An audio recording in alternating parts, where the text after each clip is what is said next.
다시 정리하겠습니다. 모르드게가 모반을 다른 신하들의 모반을 신고했죠. 아하수에로 왕에게. 보상을 받았어요? 못 받았어요? 못 받았죠. 억울하죠? 보상을 달라고 요청할 수 있었습니까? 없었습니까? 있었죠. 했습니까? 안 했습니까? 왜 안 했을까요? 하나님의 뜻이 있겠지. 근데 정말 뜻이 있었어요. 나중에 만약에 모르드게가 그 아하수에로 왕을 암살하려고 했던 신하들의 모반을 우연히 엿듣잖아요. 그것도 하나님의 섭리였고요.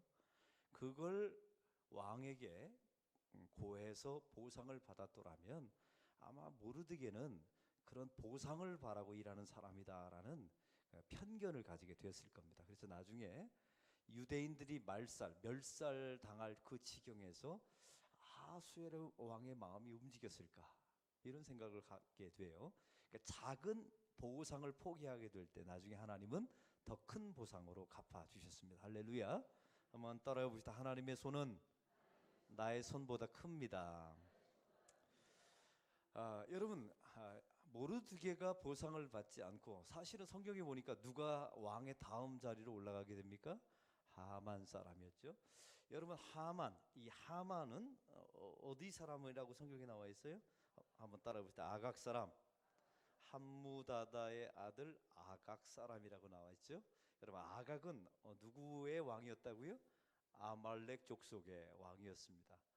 아말렉 족속은 기억나시죠? 이스라엘 백성들이 홍해를 건너서 출애굽했을 때 제일 먼저 이스라엘 백성들의 행진을 가로막고 전쟁을 걸어온 족속이 아말렉 족속이었어요. 여러분, 아말렉 족속은 도대체 어떤 족속일까요? 이스라엘 백성들이 홍해를 건너서 거듭났어요. 하나님의 백성이 되었단 말이에요. 이제 광야 40년은 무슨 기간이요? 성화, 하나님의 백성으로 살아가기에 합당한 백성들로 만들어지는 기간이었어요. 성화. 하나님의 백성들의 성화를 막아서는 아말렉은 누굴까요? 그걸 말하고 싶었던 거예요. 여러분, 그 아말렉은 어떤 존재였습니까? 잘 몰랐죠. 그 당시에는 그 아말렉 전쟁에서 하나님이 어떤 방식으로 이겼나요?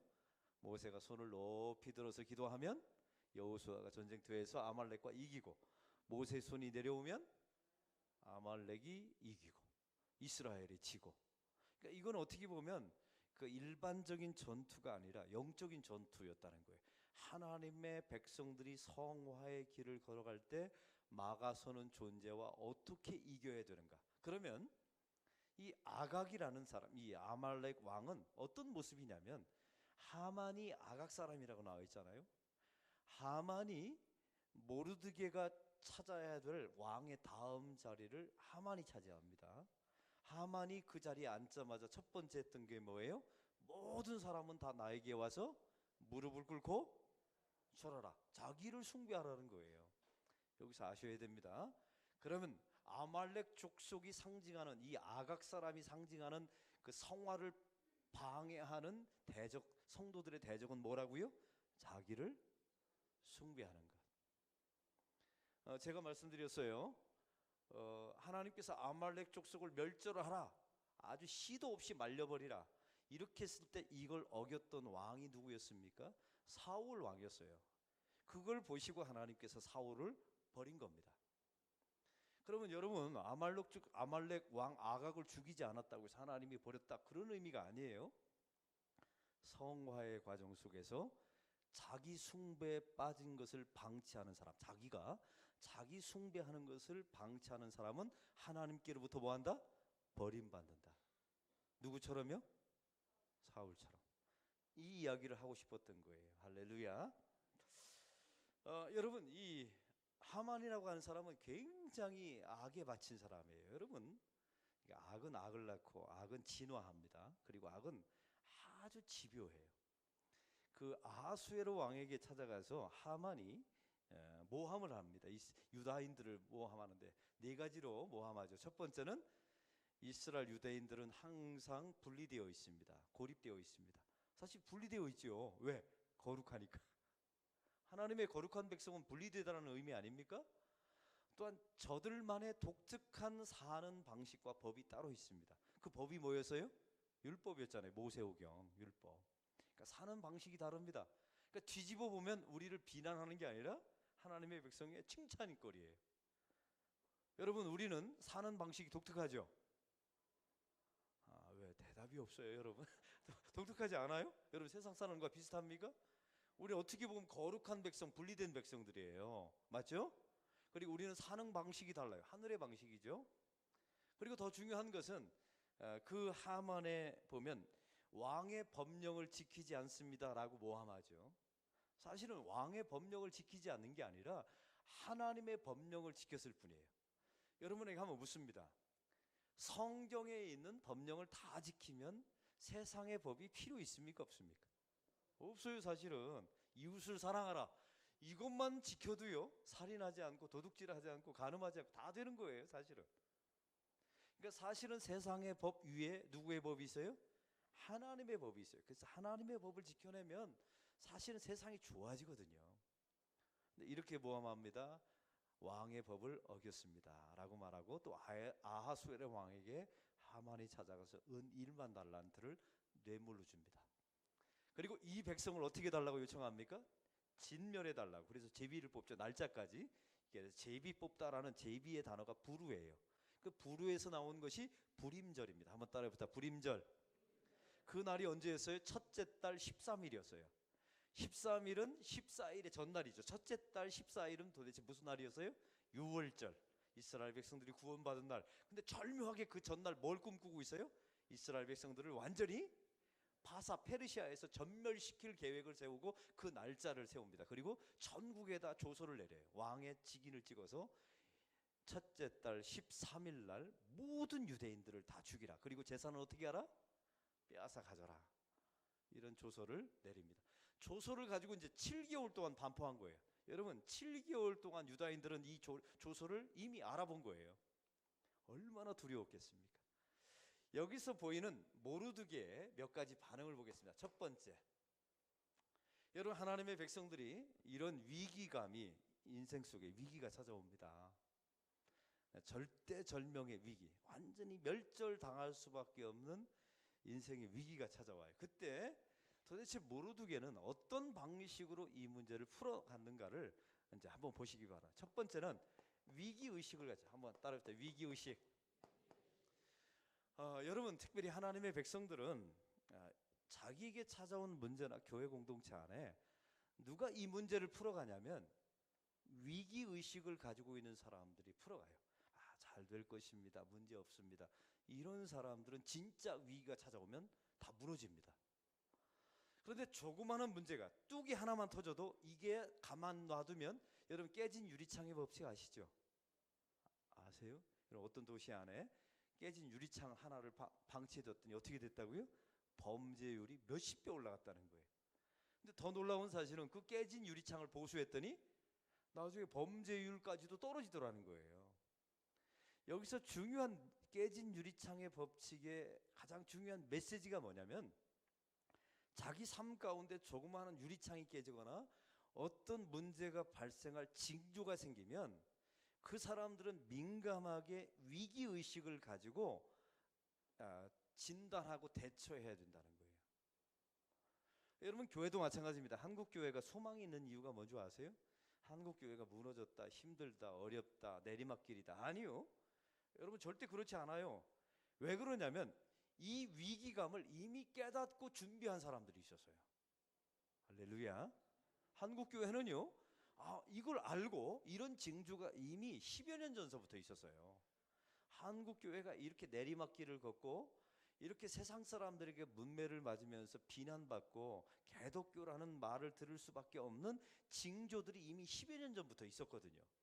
이때 한국교회 젊은 목사들이 모여서 기도운동이 있었고, 우리가 다시 복음으로 돌아가자, 그리고 말씀으로 다시 한번 한국교회를 세우자, 그리고 교회를 건강하게 만들자, 그리고 교회를 상식이 통하는 교회로 만들자. 할렐루야. 어디서 다 많이 들어봤죠? 어디서 들어본 거예요? 우리 안락교회에서 들어봤잖아요. 그래서 우리 안락교회가 소망이 있는 교회입니다. 할렐루야. 여러분, 그래서 위기의식이 있어야 돼요. 여러분, 가정도 마찬가지입니다. 교회도 항상 문제가 있을 때마다 그냥 넘어가겠지, 때가 되면 해결, 이거 아니에요. 문제가 발생하면 위기의식을, 여러분 문제는 이런 사람들이 풀어가는 거예요. 두 번째, 여러분 위기의식을 가지고 하나님의 방법으로 풀어갑니다. 한번 따라해 봅시다. 하나님의 방법이 따로 있습니다. 여러분 모르드게는 어떤 하나님의 방식을 취했을까요? 갑자기 베옷을 입습니다. 사냥이나 낙타 털옷으로 만든 거친 베옷을 입어요. 이건 언제 입을까요? 나라가 망했거나 두 번째 자기 부모가 죽었을 때, 그러니까 엄청난 위기 때 입는 게 베옷이에요. 그리고 재를 뿌립니다. 그리고 어느 성경에 보니까 뭐 했다고 말해요? 성경에 대성통, 한번 따라해요. 대성통곡. 여러분 이걸 어디서 했냐면 왕궁 앞에까지 갑니다. 근데 들어갈 수는 없어요. 왜 들어갈 수 없어요? 그 당시에 파사 법령에 의하면 베옷을 입은 사람은 왕궁 안으로 들어갈 수가 없어요. 그래서 왕궁 밖에서 온 거예요. 왜 울었을까요? 거기서 집에서 울면 되지. 왜 왕궁까지 가서 문 앞에서 울었을까요? 누가 알라고요? 왕후인 에스더가 알라고요. 여러분 왕후 에스더는 이미 조서가 내려서 유다인들을 다 죽이라고 하는 내용을 알고 있었을까요? 이 당시에? 몰랐어요. 여러분의 자녀도 마찬가지. 교회 안에 여러분 자녀도 마찬가지. 이 시대의 위기감을 몰라요. 영적인 존재가 아니면 이 시대의 위기감을 모릅니다. 그래서 여러분 그 자녀들 가장 가까이 가서 베옷을 입고, 이게 중요한 위기입니다. 재를 뿌리고, 하나님 이것은 우리의 죄악 때문입니다 라고 대성통곡해 보세요. 그러면 여러분의 그 위기의식과 신앙이 아무것도 모르는 에스더에게 전달됩니까? 전달되지 않습니까? 반드시 전달됩니다. 할렐루야. 여러분 이게 바로 하나님의 방식이었어요. 칼을 들지 않았습니다. 술수를 쓰지 않았어요. 여러분 여기는 하나님이여 이 민족을 구원하소서 이런 단어가 하나도 없어요. 그런데 이 대성통곡하면서 재를 뿌리는 행위가 하나님 앞에서의 행위였던 거예요. 하나님이 이걸 기쁘시게 여겼던 것이죠. 여러분 여기 이 소식이 에스더에게 이제 전달됩니다. 하나님의 방식으로 이 문제를 풀어가는 방식 말이죠. 여러분 여기서 세 번째입니다. 모르드게는 이 위기 속에서 자기 자신이 할 수 있는 일을 찾아내서 했어요. 여러분 위기가 찾아오게 되면 몇 가지 반응 양식이 있어요. 손을 놓고 아무것도 안 하는 사람이 있어요. 제일 위험한 사람이에요. 위기가 찾아오면 한번 따라해 봅시다. 위기가 찾아오면 무엇이라도 해봐야 합니다. 무엇이라도 해봐야 합니다. 내가 할 수 있는 무엇이라도 해보는 거예요. 가만히 있는 것보다 훨씬 영적으로 도움이 돼요. 잠 안 오면 새벽기도 하고, 문제가 있으면 금식도 해보고, 대성통곡도 해보고, 하나님 앞에 발버둥도 쳐보고. 가장 대안 없는 사람은 그냥 나자빠 있는 사람이에요. 그냥 나 죽여라 하고 그냥 가만히 있는 사람. 이건 그냥 사단의 먹잇감이 되는 겁니다. 여러분 그래서 이 모르드게가 했던 방식이 왕궁 앞에까지 가서 울고 통곡하는 거였어요. 그런데 이제 이 통곡하는 소리가 에스더가 알게 된 거예요. 에스더는 내용을 모르죠. 자기 삼촌 모르드게가 왕궁 앞에 가서 베옷을 입고 재를 쓰고 통곡하는 내용이 뭔지를 몰라요. 그래서 뭘 보냈다고요? 오늘 성경에? 갈아입을 옷을 보내요. 여러분 신앙인의 자세가 이게 이제 가장 미숙한 사람이 취하는 방식이에요. 위기가 찾아올 때 그 위기인지도 몰라요.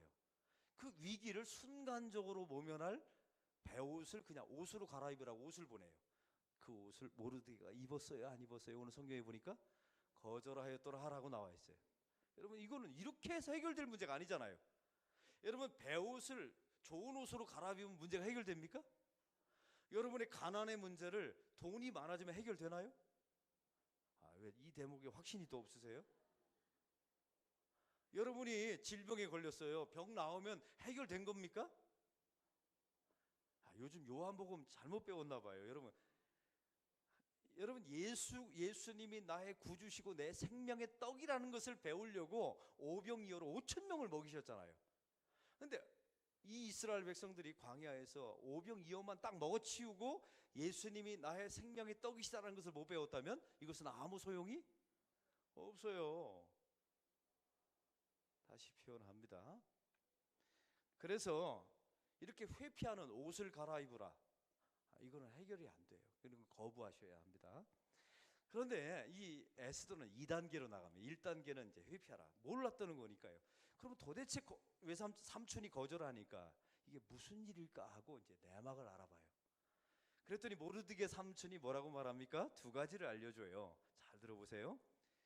은 1만 달란트를 하만이 아수르 왕에게 뇌물을 바쳤다는 사실. 그 뇌물을 바치면서 조건이 뭐였어요? 유다인들을 다 첫째 달 13일에 다 죽여달라. 그 다음에 두 번째, 그 왕의 조서를 카피해서, 그 당시에 복사기는 없었을 것 같아요.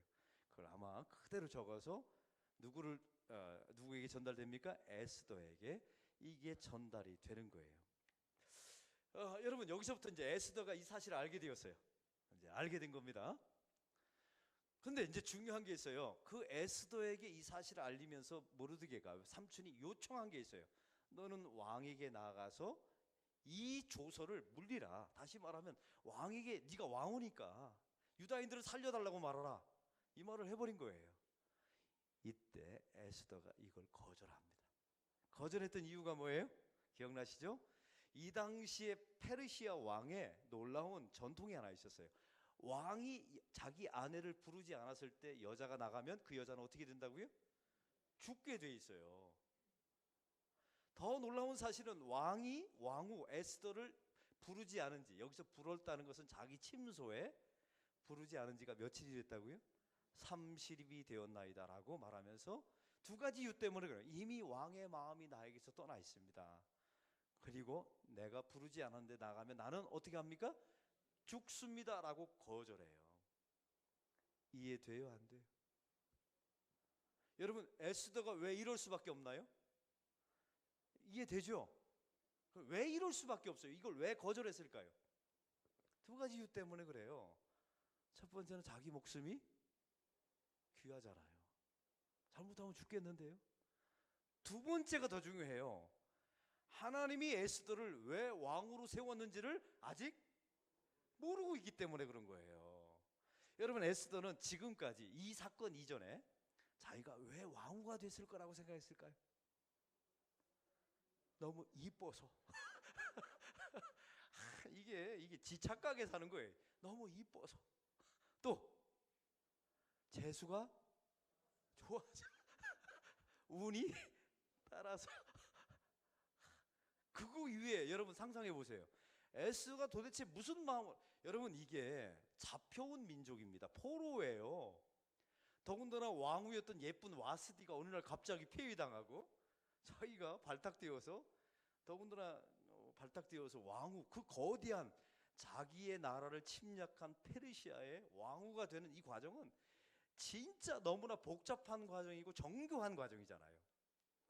근데 에스더는 단 한 번도 이게 하나님의 섭리가 있을 것이라는 걸 단 한 번도 상상하지 않았던 거예요. 누구와 닮았다? 이 대목에 대답 안 하면 오늘 진도 안 나갑니다. 누구와 닮았다? 나와 닮았다는 사실. 여러분이 그토록 수많은 은혜, 예수 믿고 믿음의 가정을 꾸리고, 그러면 우린 착각하며 살아요. 내가 잘나서, 내가 이뻐서, 내가 열심히 노력해서, 재수가 좋아서.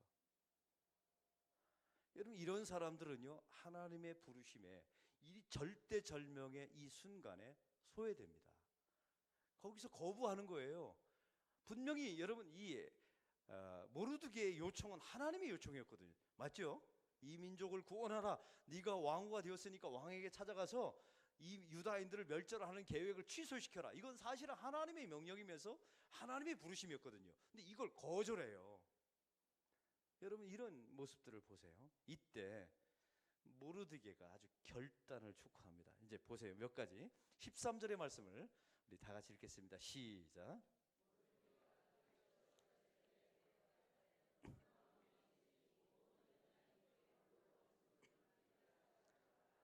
너는 누구임을 기억하라고요? 유다인임을 기억하라는 거예요. 여러분, 왕후이기 전에 유다인. 여러분 잘 들어보세요. 지금까지는 삼촌이 자기 이 에스더가 유대인이라는 것을 숨기라고 했어요, 드러내라고 했어요? 숨기라고 했어요. 숨기되 하나님의 백성답게 살면 된다고 그랬잖아요. 그렇죠? 최악은 누구라고요? 드러내면서 하나님의 백성답지 않게 사는 사람이 최악이에요. 숨기되 하나님의 백성답게 살면 돼요. 그런데 이 절대절명적인 위기의 순간이 딱 찾아오니까 모르드게가, 이건 하나님의 음성이었던 거예요. 너의 정체를 드러내라, 밝혀라. 여러분, 여기서 중요한 메시지가 있어요. 여러분의 삶 속에 수많은 위기가, 가정의 위기, 교회가 위기가 찾아오면 내 정체를, 내 정체성을 분명하게 해야 돼요. 예를 들면 우리 교회 안에 수많은 문제가 찾아오면 저는 하나님, 제가 목사입니다. 그래도 제가 목사로 부름받았습니다. 이런 정체성이 저를 살려주더라고요. 제가 집사가 아니잖아요. 여러분, 제가 평신도가 아니잖아요. 그래도 네가 목사다. 이 정체성이 저를 살려줬어요. 여러분, 가정에도 마찬가지입니다. 수많은 위기가 찾아오면 하나님, 제가 부모이기 전에 예수 믿는 사람입니다. 아멘.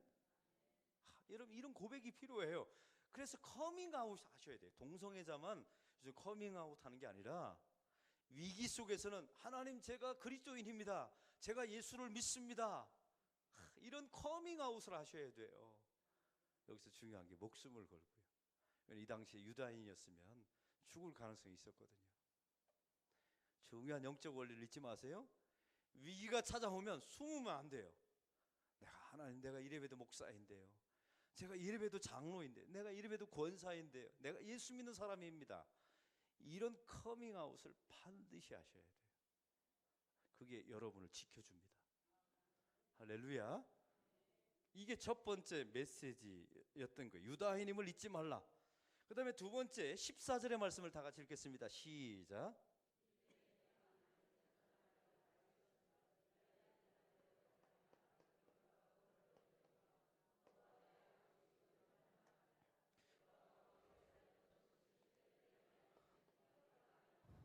한번 따라해 봅시다. 네가 아니어도. 이 단어가 굉장히 중요해요. 네가 아니어도 유대인들은 결국 네가 안 해도 누가 구원해 준다고요? 하나님이요. 그러면 내가 하는 건 뭐가 되는 거예요? 영광이 되는 거예요. 너에게 기회가 된다. 네가 아니어도 하나님은 유다인들을 구원해 주지만 더 중요한 게 있어요. 네가 안 하면 너와 너의 가문은 멸망할 것이다. 이게 중요하네요. 그래서 여러분, 교회 안에서 사역을 할 때마다 여러분 가정 안에서 내가 엄마 아버지잖아요. 힘들 때 있어요, 없어요? 위기가 있어요, 없어요? 여러분이 아니어도 그 가정의 위기는 하나님이 다른 사람을 통해서 극복할 수 있어요. 할렐루야. 근데 굳이 여러분을 통해서 극복하래요. 왜요? 이게 나에게 준 하나님의 특권인 거예요. 할렐루야. 그걸 잊지 마세요. 항상 네가 아니어도 하나님은 얼마든지 교회를 끌어갈 수가 있어요. 우리가 아니어도. 그 대신 네가 안 하면 너와 너의 가문은 내가 멸절시킬 것이다. 이게 하나님의 중요한 약속, 메시지, 경고입니다. 그래서 여러분, 교회 안에 또 하나님의 사역 안에 중요한 일이 있을 때마다 항상 동참하세요. 그래서 오늘 성경에 보니까 너 혼자 살려들면 절대 안 된다. 왜냐하면 신앙이라는 것은 혼자 살아남기 위해서, 여러분, 에스도 혼자 살아남기 위해서 하나님이 왕으로 세웠을 거라고 생각하세요? 아니에요. 이스라엘 유다인 전체를 구원하기 위해서 하나님이 세워주신 것이죠. 그 정체성을 네가 아니어도 이걸 항상 잊지 마시기 바랍니다. 세 번째는 이렇습니다. 한번 따라해 봅시다. 이때를 위함이 아닌지. 여러분, 모르드게가요, 단어를 써도 너무 기가 막힌 단어를 써요.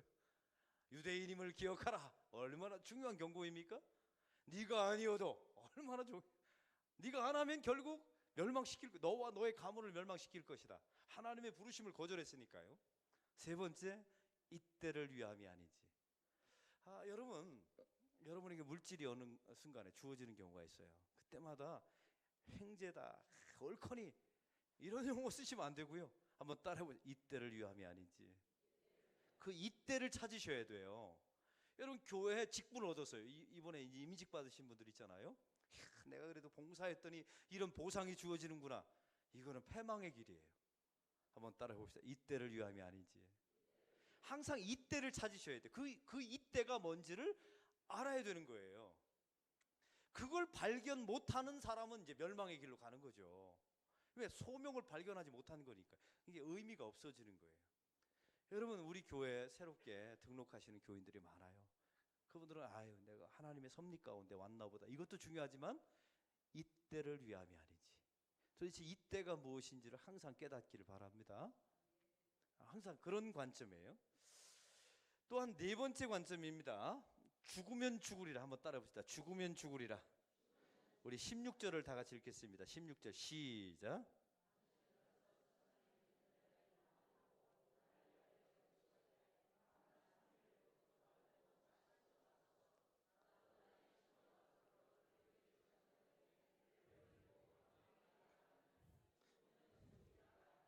유명한 죽으면 죽으리라는 단어가 여기서 나오는 거예요.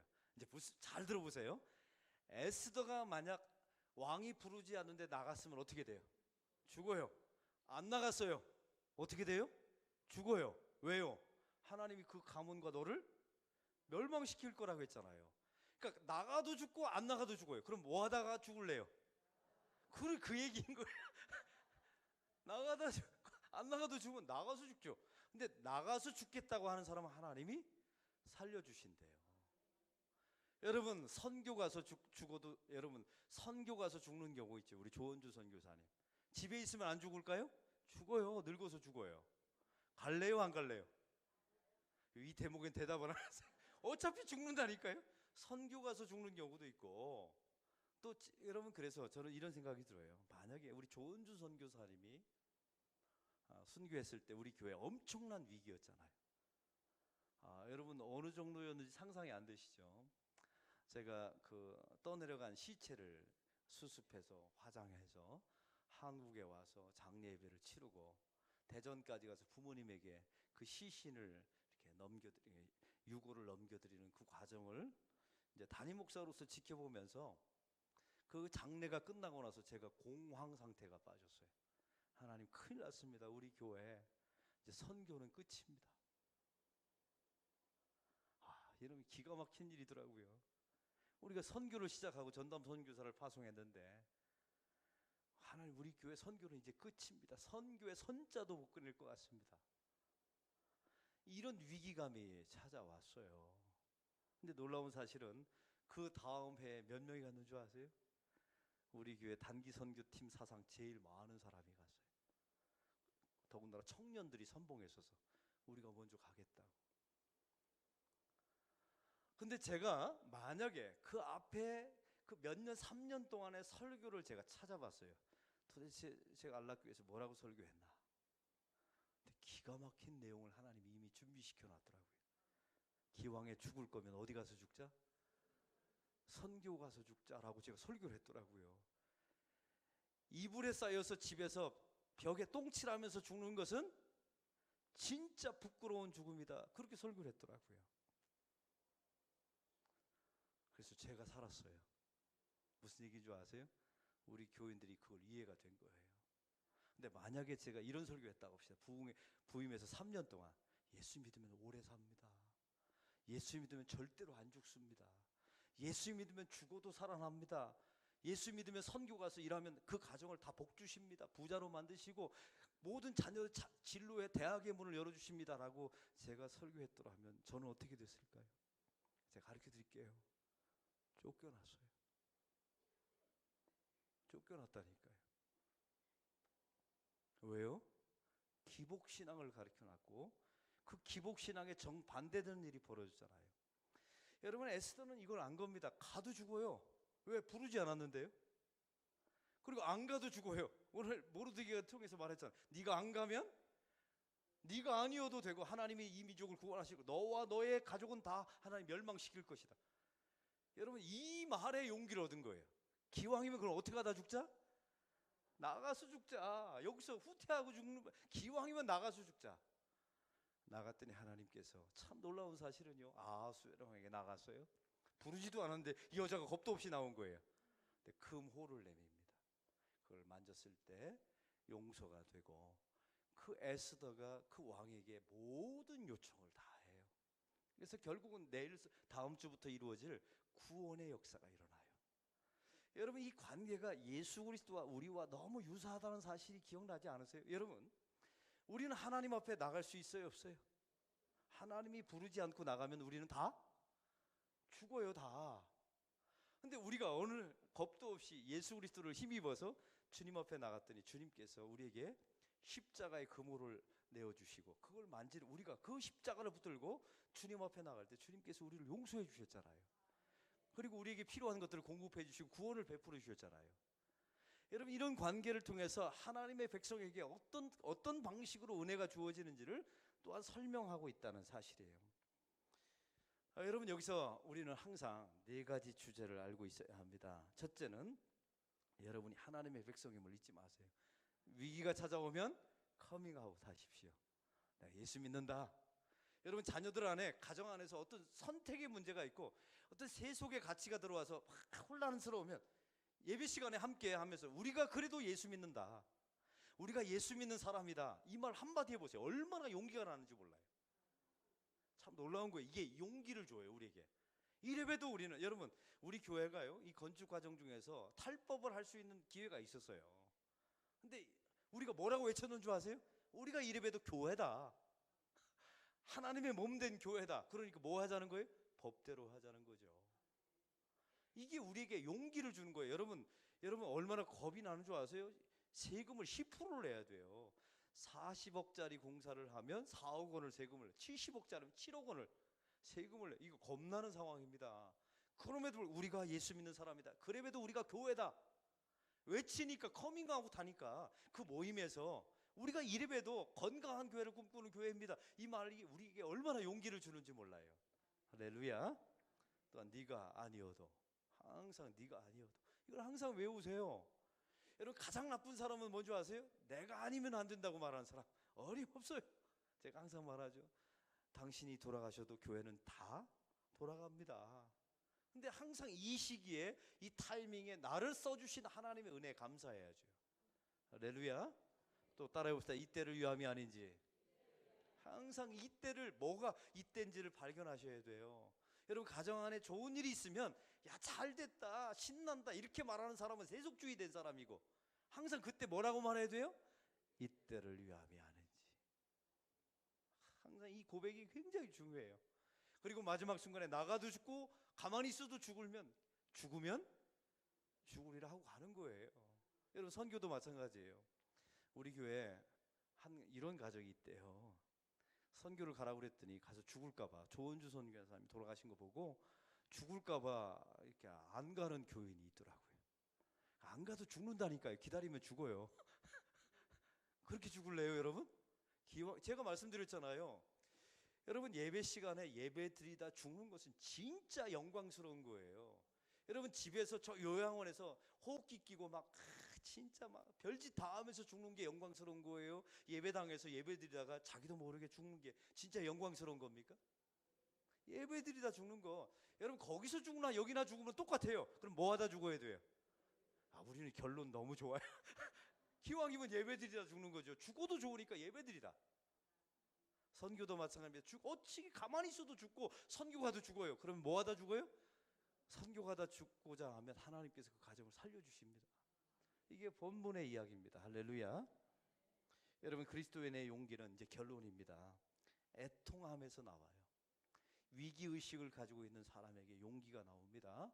그리고 하나님께서 이때를 위함이 아닌지라는 분명한 소명의식이 있을 때 하나님께서 용기를 주세요. 그리고 그 사람에게 어떤 용기냐면 죽음을 두려워하지 않은 용기. 그 고백이 뭐예요? 죽으면 죽으리라. 가만히 있어도 죽고 나가도 죽어요. 그럼 나가세요, 나가. 근데 놀라운 사실은 그렇게 나가면 살려주세요. 그 대표적인 예가 요셉입니다. 여러분, 요셉을 한번 보세요. 보디발의 그 아름다운 아내가, 그 군대 장관의 아내가 유혹을 해요. 2가지 진퇴양난에 빠졌어요. 이거 거부했다가는 살아요, 죽어요? 죽어요. 왜? 여러분, 그걸 거부하면 이 여자가 가만히 있겠어요? 그러니까 옷을 벗잖아요. 요셉이 거부하고 나가니까 옷을 벗고 뭐라고 소리쳐요? 요셉이 나를 겁탈하려 했다고 그래요. 여러분 이거 요셉이 몰랐을까요? 당연히 알죠. 그럼 거꾸로 해볼까요? 그 여자하고 관계를 맺었어요. 살아요, 죽어요? 왜 죽어요? 결국 드러나니까요. 결국은 드러나게 돼 있어요. 그럼 죽죠. 당연히 죽죠. 이래도 죽고 저래도 죽어요. 근데 요셉은 뭘 선택했어요? 어차피 죽을 거면 거절하자 하고 나와 죽기를 각오하고 나온 거예요. 살았어요, 죽었어요? 보디발이 살려줍니다. 왜 살려줬을까요?